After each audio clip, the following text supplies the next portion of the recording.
Hi friends, welcome to my channel. నేను చిన్ని లక్ష్మి.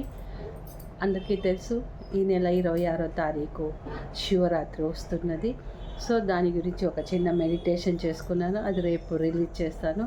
శివుడి గురించి తెలుసుకొని ఆయన మెడిటేషన్ ఎలా చేయాలి, మనము మౌనంలోకి ఎలా వెళ్ళాలి అనేది రేపు తెలుసుకుందాము.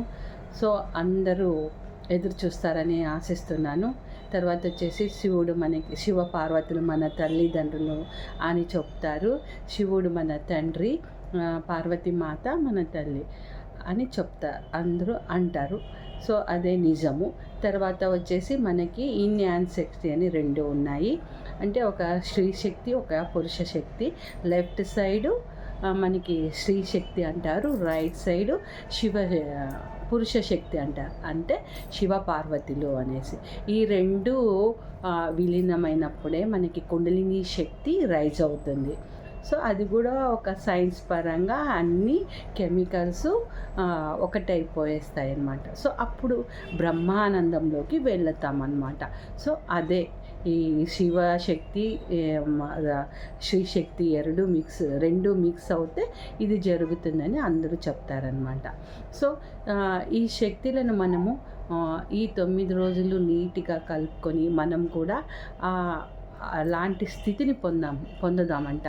ఆ బ్రహ్మానంద శక్తిని మనం పొందుదాం.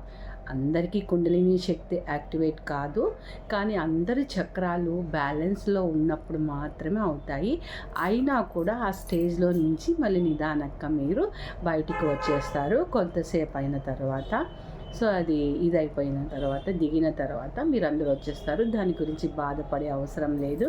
కానీ ఈ శివశక్తిది ఇది మనం చేయడం ద్వారా మన శరీరంలో మంచి ఎనర్జీలను మనము పొందగలుగుతాం అన్నమాట.